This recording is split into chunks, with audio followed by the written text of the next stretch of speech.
UCC survived and even found ways to thrive during the pandemic. We found new ways to honor historic traditions by using technology to create virtual worship services, forums, and coffee hour connections. We created entirely new venues like Zoom In Live, virtual game nights, and remote covenant, committee, and small group ministry meetings. These virtual venues offered opportunities for us to connect and discover each other even more deeply than would have been possible in person. And we have plans and aspirations to do so much more for our congregants and our community as we emerge from the pandemic. We kept the sanctuary lights on and the candles burning, virtually and remotely, while we kept working in teams, committees, and as individuals to achieve our strategic vision, to be a large, vibrant, spiritual community, known for our warm welcome and fierce, compassionate commitment to justice.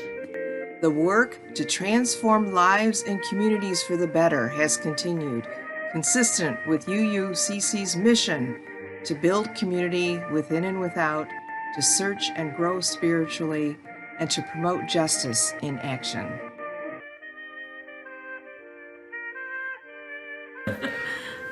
But I see us transforming that building in some way, shape, or form to really serve the next generation of members that are coming up behind us and continually to look at new ways to make our church as accessible as possible.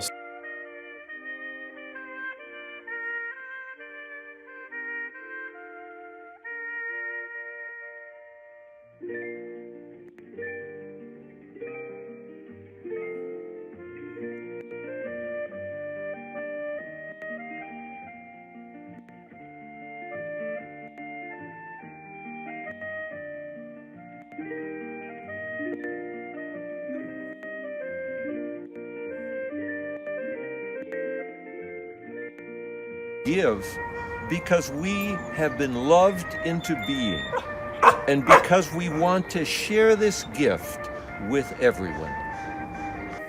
According to Reverend Vale Weller of the Unitarian Universalist Association, when we answer the call to stewardship, we live out our values and create sacred moments, sparkling moments, where we feel, honor, and demonstrate our values. Stewardship is an invitation to align resources with our highest values.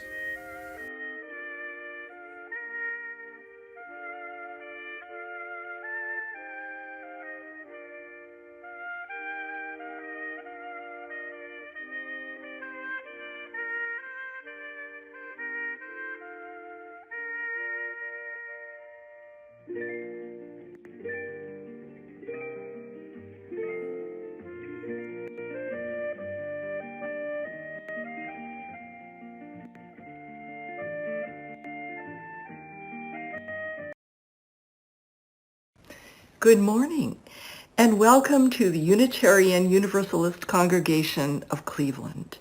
We are a welcoming congregation, and that means you are welcome. We celebrate the presence and participation of all, regardless of where you are on your spiritual path, how you see yourself, or who you love. Today, members of the Laughter in Our Lives Covenant group invite you to join us as we explore the many ways laughter is good medicine. We are a group of women who meet together monthly via Zoom these days.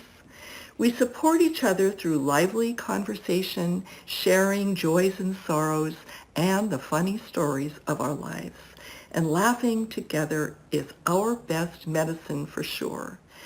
Sometimes it seems that during this past difficult year, many of us have struggled to find times when laughter has bubbled up in our lives. We hope this service will remind us all that laughter is indeed a healing gift. We light our chalice with these words adapted from Laura Wallace. As frozen earth holds the determined seed, the sacred time holds our weariness, our worry, our laughter, and our celebration. Let us bring seed and soul into the light of thought, the warmth of community, and the hope of love. Let us see together, hear together, sing together, laugh together, love together. Let us worship.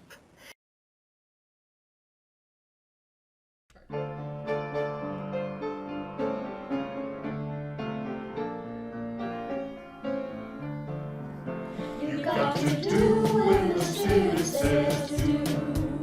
You got to do when the Spirit says do. When the Spirit says do, you got to do. Oh, you got to do when the Spirit says do. Spirit says do. Spirit says do. Spirit says do. Spirit says do. Spirit says do. Spirit says do. Got to sing when the Spirit says sing. You got to sing when the Spirit says sing. When the Spirit says sing, you got to sing. Oh Lord, you got to sing when the Spirit says sing. Spirit says sing. Spirit says sing. Spirit says sing. Spirit says sing. Spirit says sing. Spirit says sing. You got to dance when the Spirit says dance. You got to dance when the Spirit says dance. When the Spirit says dance, you got to dance, oh Lord. You got to dance when the Spirit says dance. Spirit says dance. Spirit says dance. Spirit says dance. Spirit says dance. Spirit says dance. Spirit says dance. Got to shout when the Spirit says shout. You got to shout when the Spirit says shout. When the Spirit says shout, you got to shout. Lord, you got to shout when the Spirit says shout. Spirit says shout. Spirit says shout. Spirit says shout. Spirit says shout. Spirit says shout. Spirit says shout. You got to do when the Spirit says do. You got to do when the Spirit says do. When the Spirit says do, you got to do. Oh, you got to do when the Spirit says do. Spirit says do. Spirit says do. Spirit says do. Spirit says do. Spirit says do. Spirit says do. Spirit says do.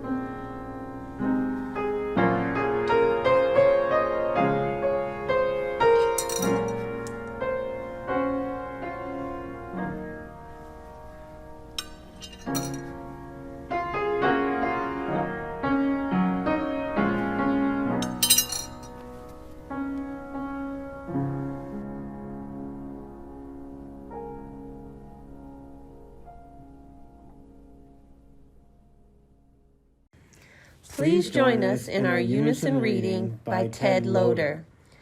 Laughter is a holy thing. It is as sacred as music and silence and solemnity, maybe more sacred. Laughter is like a prayer, like a bridge over which creatures tiptoe to meet each other. Laughter is like mercy. It heals. When you can laugh at yourself, you are free.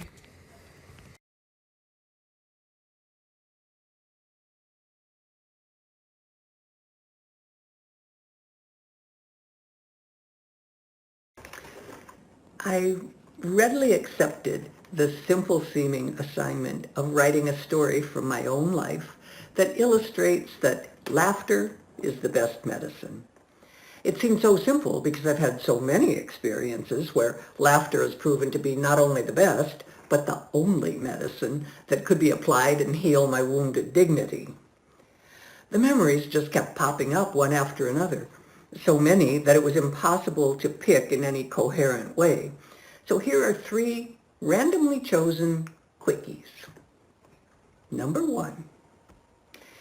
It was a lovely, warm, sunny day when I was about 20, back in the day when people dressed up to go downtown, and I was dressed to the nines, wearing my stilettos, looking good, and just knowing that everyone was checking me out as I pranced along the downtown Detroit sidewalk, just loving it. Suddenly, wham! I had splattered myself right onto a no parking signpost. I forgot to mention that looking good did not include wearing my very badly needed glasses. Number 2. My 4 kids and I were in the midst of a 10-hour car trip. Again, it was back in the day when gas stations pumped gas out front, and on the side of the building would be 1 men's room and 1 ladies' room. I told the kids to use the bathroom while I moved the car away from the gas pumps and went inside to pay for the gas. I came out, went round to the bathrooms, and saw that the ladies' room was still locked, so I just slipped into the men's room. We were in the middle of nowhere, and no one was to be seen anywhere, and I began to take my good old sweet time freshening up. After a few minutes, there was a knock on the door. "Be right out," I said. There was another knock. "Be right out, sweetie," I crooned, knowing it to be the kids fooling around because I was in the men's room. And more knocks. "Just a minute, honey. Keep your pants on, dearie," all said in my sweetest voice from behind the locked door. More knocks. "Coming right out, pumpkin," and so on like that for quite some time. Eventually, after a pretty long time of freshening up, I opened the bathroom door to behold not my kids, but a double line of National Guardsmen lined up outside waiting their turns for the men's room. A convoy had pulled into the gas station while I was busy. I walked that gauntlet to the car, which was filled with my kids hysterically laughing. And number 3. I've always liked to sew. So a long time ago, back in the days when all women and girls wore a one-piece swimsuit, I made myself a really cute one. It was all white with pink straps and pink trim along the top edge. It looked great, and I was having a really good time wearing it. But then I jumped in the water and was practically dragged down to a death by drowning because the fabric I used for my cute suit was terry cloth. Yes, the same terry cloth that your nice, thick, absorbent bathroom towel is made from. So no medicine, other than laughter, could save me from a lifetime's worth of painfully humiliating memories. The Roman philosopher Seneca the Younger observed that all things are cause for either laughter or weeping. And since that is the case, it is more fitting for a man to laugh at life than to lament over it. He says further along in his writings, and this is a little bit long, but there's a lot to think about here. We ought, therefore, to bring ourselves into such a state of mind that all the vices of the vulgar may not appear hateful to us, but merely ridiculous. And we should imitate Democritus rather than Heraclitus. The latter of these, whenever he appeared in public, used to weep, the former to laugh. The one thought all human doings to be follies, the other thought them to be miseries. We must take a higher view of all things and bear with them more easily. It better becomes a man to scoff at life than to lament over it. And later on he adds to this that he who laughs at the human race deserves better of it than he who mourns for it. For the former leaves it some good hopes of improvement, while the latter stupidly weeps over what he has given up all hopes of mending. The philosopher Epictetus gives a prescription where laughter is the best medicine in these words: "If evil be spoken of you, and it be true, correct yourself. If it's a lie, laugh at it." And a final spoonful of medicine, again from Seneca: "No one is laughable who laughs at himself."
The panther is like a leopard, except it hasn't been peppered.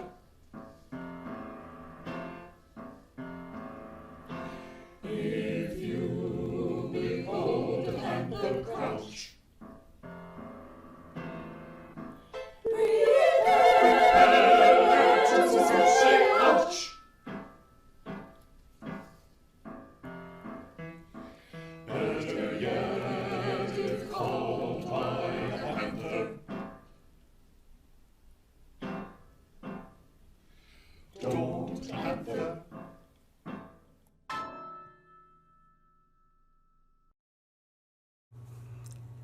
Hi, I'm Becky Burns, and I've been a member of the Laughter in Our Lives group for about 2 years. This was one of the first groups that I became a part of after I moved to Shaker Heights. And what a great group it is, not only because of the people I've met, but also because of the laughter we share in so many ways. Even during the months of the pandemic and meeting on Zoom, we always found something to share with each other that could make us laugh. Choose to be happy. This is a saying that has a lot of meaning to me and my family. No matter what comes your way, choosing to be happy, as difficult as that may be sometimes, is a choice that can change the way that you feel and your outlook on life. Many years ago, I directed a children's musical about clowns. One of the songs in this musical was the Laughing Song. Some of the lyrics are, "You can find anything funny depending on you, your point of view, your outlook too. Whether it's cloudy or sunny and blue, a good laugh will carry you through. When you feel it in your bones, you gotta have a laugh or two. A chuckle here or there will do when you're feeling sad or blue. When you feel it in your bones, you gotta have a laugh or two. A chuckle here or there will do."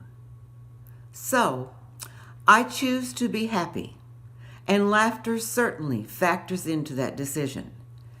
Maybe it's just a chuckle here or there. You gotta have a laugh or two. A simple way to promote laughter is a good joke. Who better to tell a joke than a kid? So I have enlisted the aid of our youth choir to share some of their favorite jokes. Well, I'm Becky Burns, and I have gotten in on this youth choir rehearsal tonight to talk to them a little bit about laughter, and they've agreed to say something and maybe even share some great jokes for us. Do you all have jokes you want to share? Because jokes always make people laugh. Abby? This one's really cheesy. What did the man say when he walked into the bar? Ouch.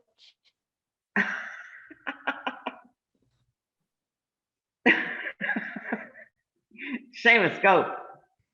I'd tell you a joke about chemistry, but I'm afraid I will not get a reaction.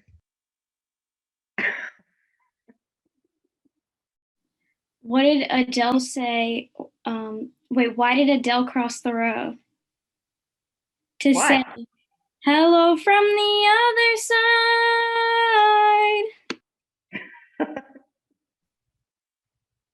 Did you hear about the mathematician that was deathly afraid of negative numbers?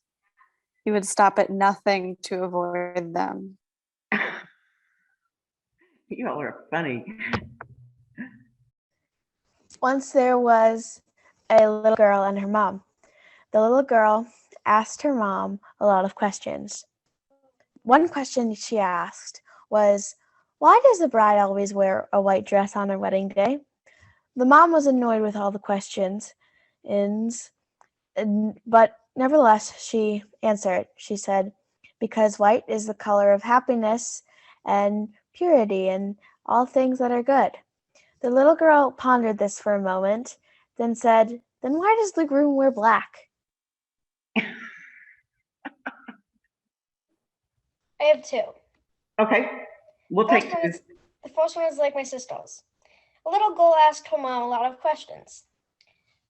One of the questions was, Mommy, why do you have so many white hairs? And the mom said, because I have a child who asks so many questions. This child thought for a second and said, then why is grandma's hair all white? My second one is, homework is like food. If you don't eat enough of it, then you'll get sick. Another good.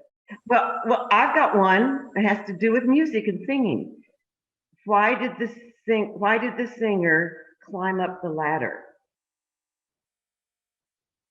Because she wanted to be able to reach the high notes.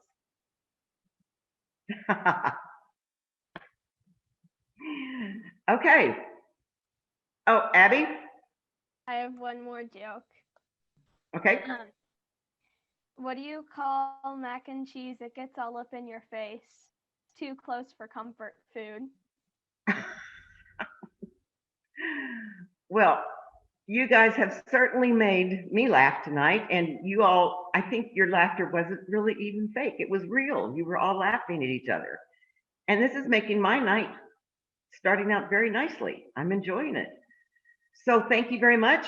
And unless somebody else has something they want to say, I appreciate you letting me come in and talk to you about laughter and hearing your jokes. Okay.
week we come together as a people. Together we share stories, love, aspiration. We also share our bounty in ways that express our religious UU values. May this important ritual of sharing abundance remind us that making our world better is a task best shared. With all the stresses and challenges that so many of us have faced on a daily basis, wouldn't it be wonderful to find ourselves happy for no reason, or at the very least to have a guideline or a map for how to be happy? Typically, we think that we will be happy when we have more. More food, more clothing, more money, more friends, more accomplishments, more love, more, you fill in the blank. We think we will be happy when we fulfill an idea of what we think life is supposed to be giving us, of how we think life is supposed to be. And if by chance we manage to achieve that idea, the happiness that it brings often disappears like water flowing through our fingers. And then we come up with another idea of happiness, what we think will make us happy, and another, and another, and another. Forever following that rainbow, the elusive pot of gold of happiness. There's a Buddhist teaching that talks about happiness in a very different way. They say that within each of us are seeds of happiness, seeds of emotions of all kinds, 52 different emotions. Some are seeds of pleasant emotions, like happiness, and some are seeds of unpleasant emotions. Like plants in a garden, for seeds to grow, we must nurture them. So to be happy, we need to nurture the seeds of happiness. There is a Native American story that explains it this way. One time, there was a boy, a little boy, who was very naughty. He teased his sister and other children. He did not help his mother in the hogan with his chores, and he did not help his father in the cornfield or with the sheep. And he did not offer tobacco to the ancient ones. One night, he was sitting alone by the fire after his parents had become very angry with him and sent him outside. It was twilight, just after twilight, and the stars were coming out. The sky was beginning to twinkle. But the little boy did not notice the sky. He was sulking because his parents had scolded him. He did not notice that quietly, by his side, his grandfather had come and sat down. The little boy loved his grandfather. His grandfather was kind and did not get angry at him, even when he had been naughty. So when the old man began to speak, the little boy did listen. "Grandson," he said, "the ancient ones have taught us that we each have two wolf spirits living within us. One is always angry, snarling, mean and hungry, lurking in the shadows, just waiting to devour anything and anyone in its way. It did not care about anything except itself. It says what it wants, takes what it wants, does what it wants, and it doesn't have any friends." The little boy's eyes widened, his stomach got tight, and he started to feel scared. "There's another wolf," Grandfather said softly. "This one is very different than the first. It is happy, playful, and kind. It only eats what it needs and leaves enough for others. It takes care of its family, helps its pack, and has many friends.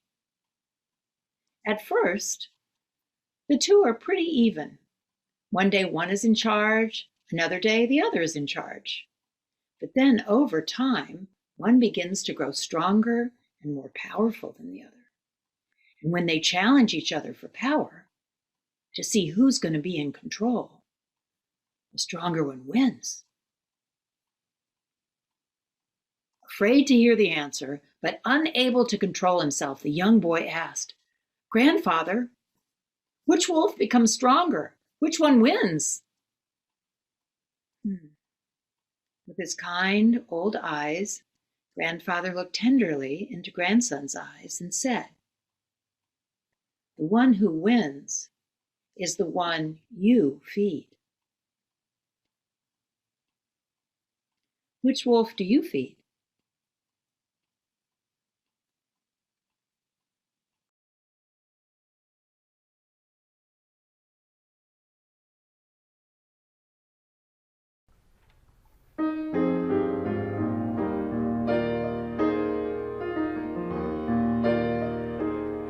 For all that is our life, we sing our thanks and praise. For all life is a gift which we are called to use to build the common good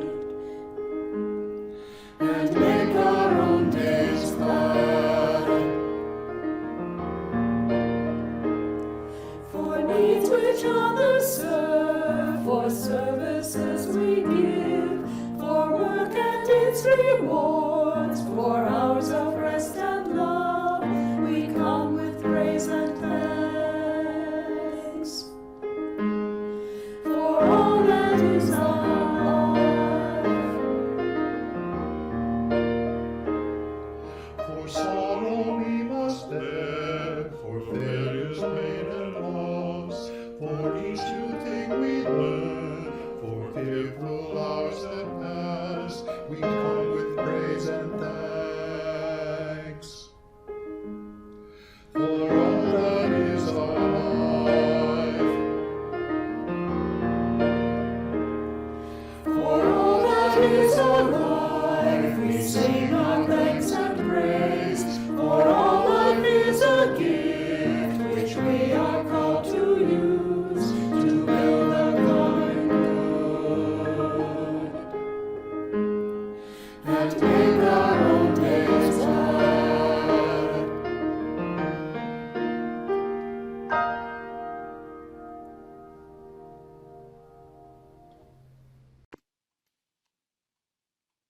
So, how do we nurture these seeds of happiness? How do we feed that kind, gentle wolf spirit within?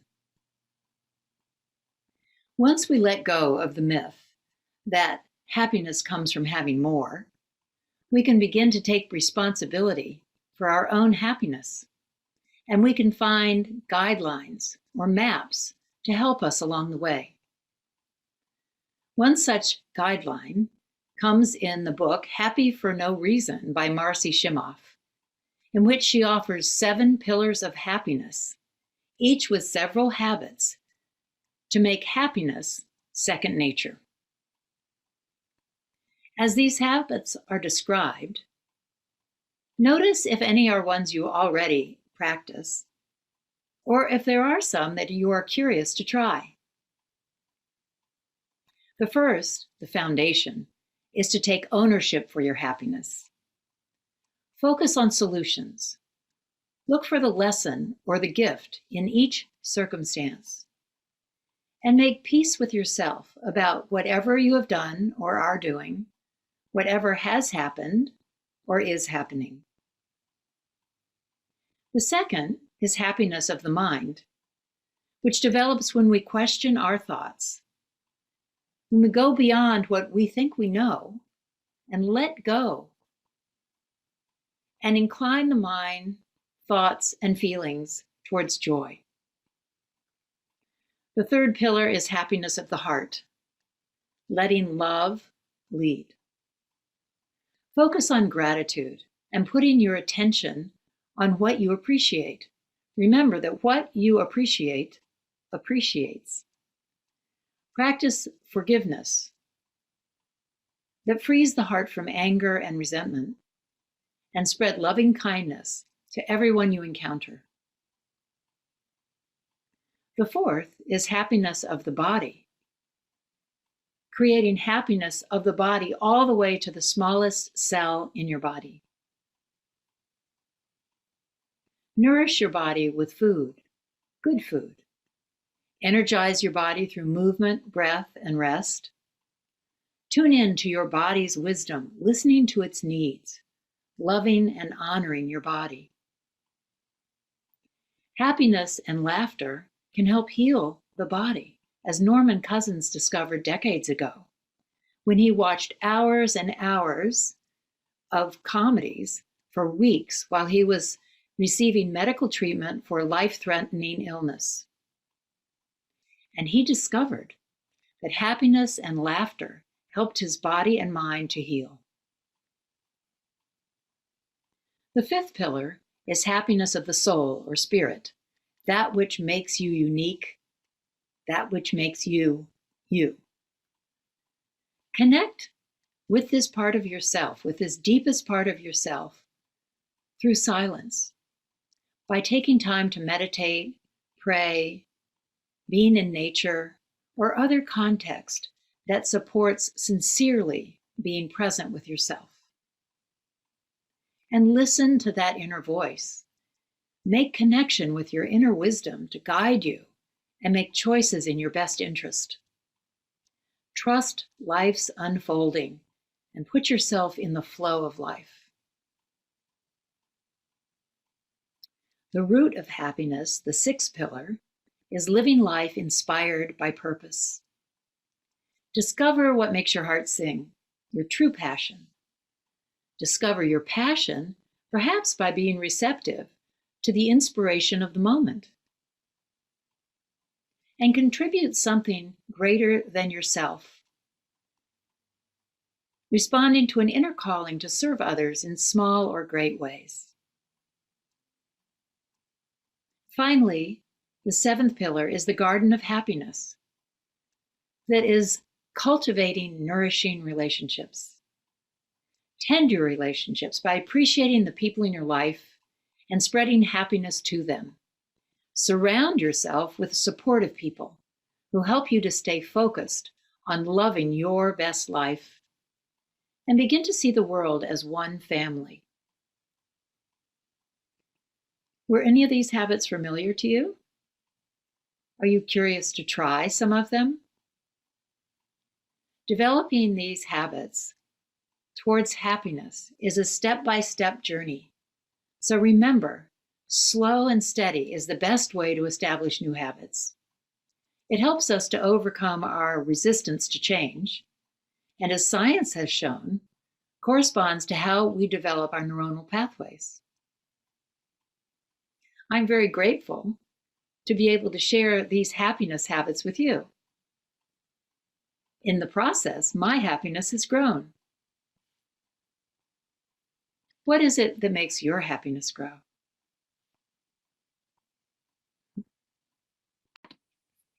Smiling Meditation by Thich Nhat Hanh.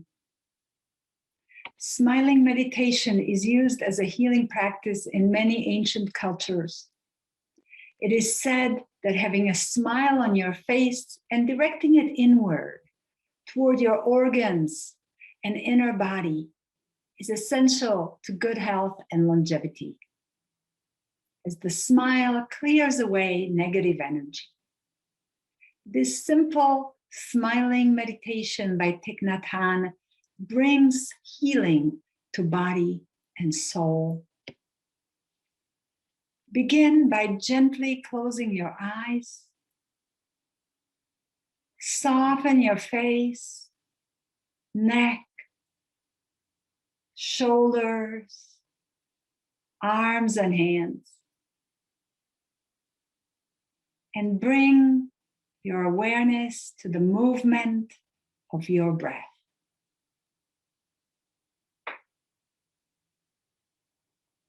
Breathing in, I calm my body and mind. Breathing out, I smile. Calm, smile. Aware of the hair on my head, I breathe in. Smiling to the hair on my head, I breathe out. Hair, smiling. Aware of my eyes, I breathe in. Smiling to my eyes, I breathe out. Eyes, smiling. Aware of my ears, I breathe in. Smiling to my ears, I breathe out. Ears, smiling. Aware of my smile, I breathe in. Smiling to my smile, I breathe out. Smile, smiling. Aware of my shoulders, I breathe in. Smiling to my shoulders, I breathe out.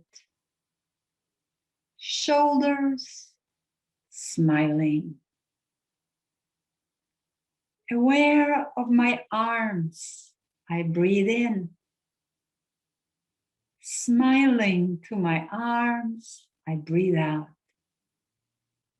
Arms, smiling.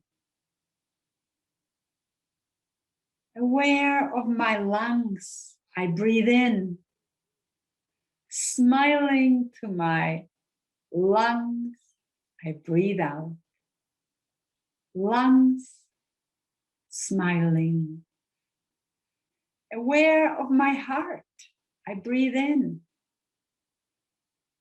Smiling to my heart, I breathe out. Heart, smiling. Aware of my feet, I breathe in. Smiling to my feet, I breathe out. Feet, smiling. Breathing in, become aware of an organ or an area of the body that needs healing and care. Become aware of this part. Breathing in, smiling to this part. Breathing out. Aware, smiling.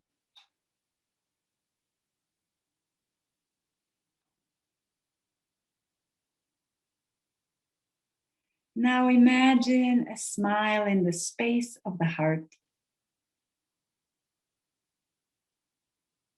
Enjoying the palms of your hands in front of this space. And open your eyes.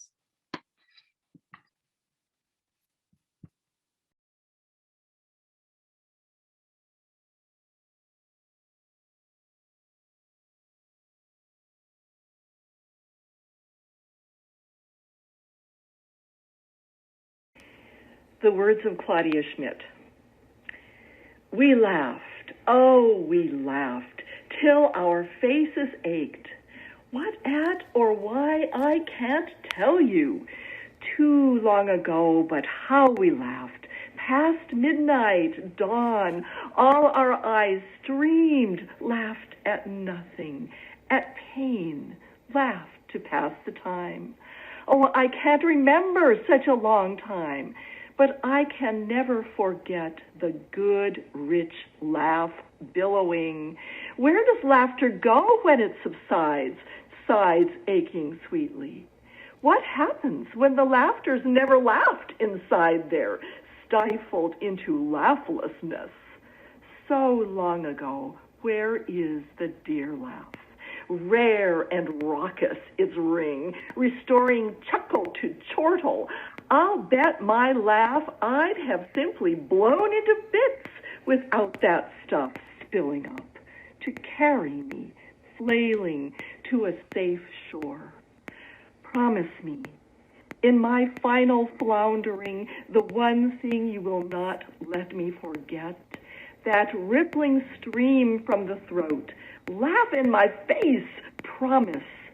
If I remember nothing else, let it be the shuddering birth to death, certainly miraculous phenomenon, the mirthquake.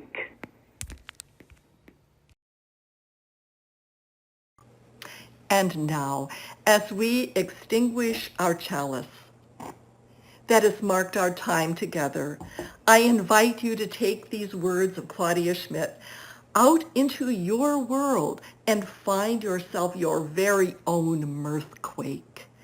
Don't leave. Stay tuned. You may well find it here.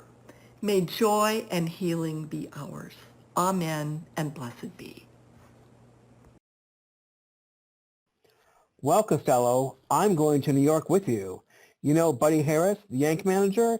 He gave me a job as coach for as long as you're on the team. Okay, look, Abbott, if you're the coach, you must know all the players. Right, certainly do. Well, I never met the guys, so you'll have to tell me their names, and then I'll know who's playing on the team. Oh, I'll tell you their names, but you know, strange as that may seem, they give these ball players nowadays really peculiar names. You mean funny names? Strange names, like pet names, like Dizzy Dean and... and his brother Daffy. Daffy Dean. And their French cousin. French? Gouffet Dean. Gouffet Dean, oh, I see. Well, let's see who we have in the bags. First we have who's on first, what's on second, and I don't know who's on third. Well, that's what I want to find out. I said who's on first, what's on second, I don't know who's on third. But you're the manager. Yes. You're going to be the coach, too. Yes. And you don't know the fellows' names. Well, I should. Well, then who is on first? Yes. No, I mean the fellow's name. Who? The guy on first. Who? The first baseman. Who? The guy playing first base. Who is on first? I'm asking you, who's on first? That's the man's name. That's whose name? Yeah. Well, go ahead and tell me. That's it. That's who? Yeah. All right, look, you got a first baseman. Certainly. Who's playing first? That's right. When you pay off the first baseman every month, who gets the money? Every dollar of it. All I'm trying to find out is the fellow's name on first base. Who? The guy that gets the money. That's it. Who gets the money on first base? He does, every dollar. Sometimes his wife comes down and collects it. Whose wife? Yes. And what's wrong with that? Look, all I want to know is when you sign up the first baseman, how does he sign his name to the contract? Who? The guy. Who? How does he sign it? That's how he signs it. Who? Yes. All I'm trying to find out is what's the guy's name on first base? No, what's on second base? I'm not asking you who's on second. Who is on first? One base at a time. Well, then don't change the players around. I'm not changing nobody. Take it easy, buddy. All I'm asking you, who's the guy on first base? That's right. Okay. All right. What's the guy's name on first base? No, what is on second? I'm not asking you who's on second. Who's on first? I don't know. Oh, he's on third, but we're not talking about him, so let's get back to first. How did I get on third base? Well, you mentioned his name. If I mentioned the third baseman's name, who did I say is playing third? No, who is playing first? What's on first? What's on second? I don't know. He's on third. There I go, back on third again. All right, let's stay on third base and don't go off it, okay? All right, what else you want to know? Now, who's playing third base? Why do you insist on putting who on third base? What am I putting on third? No, what is on second? You don't want who on second? No, who is on first? I don't know. Third base. All right, look, you got outfield. Sure. The left fielder's name. Why? I just thought I'd ask you. Well, I just thought I'd tell you. Then tell me who is playing left field. Who is playing first? I'm not, stay out of the infield. I want to know what's the guy's name in left field. No, what is on second? I'm not asking who's on second. No, who is on first? I don't know. Third base. Third base.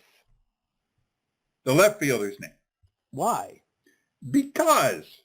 No, he's the center fielder. Oh. All right. Well, that's the guy's name. Look, you got a pitcher. Sure. The pitcher's name. Tomorrow. You don't want to tell me today? I'm telling you then. Well, go ahead. Tomorrow. What time? What time what? At what time tomorrow are you going to tell me who's pitching? Now listen, who is not pitching? Who is on... I'll break your arm if you say who's on first. I want to know, what's the pitcher's name? What's on second? I don't know. Third base. All right. You got a catcher? Certainly. The catcher's name? Today. Today. And tomorrow's pitching? Now you've got it. All we got is a couple of days on the team. Hey, you know, I'm a catcher too. So they tell me. All right, so I get behind the plate, I do some fancy catching. Tomorrow's pitching on my team, and a heavy hitter gets up to the plate. Okay, yeah. Now this heavy hitter bunts the ball. When he bunts the ball, me being a good catcher, I want to throw the guy out at first base, so I pick up the ball and I throw it to who? Now that's the first thing you've said right. I don't even know what I'm talking about. Well, that's all you have to do. Is throw the ball to first base. Yes. Now, who's got it? Naturally. Yeah. All right, look, if I throw the ball to first base, somebody's got to get it. Now, who has it? Naturally. Who? Naturally. Naturally? Naturally. Oh, so I pick up the ball and I throw it to naturally. No, you don't. You throw the ball to who? Naturally. That's different. That's what I said. You're not saying that. I throw the ball to naturally. You throw the ball to who? Naturally. That's it. That's what I said. Listen, you ask me. All right. I throw the ball to who? Naturally. Naturally. That's it. That's the same as you. You just change them around. Same as you. Same as you. I throw the ball to who? Whoever it is drops the ball. The guy runs to second. Who picks up the ball? Throws it to what? What throws it to? I don't know. I don't know. Throws it back to tomorrow. Triple play. Yes. Another guy gets up. It's a long fly ball to because. Why? I don't know. He's on third, and I don't give a darn. Oh. What? I said, I don't give a darn. No, that's our shortstop. Go!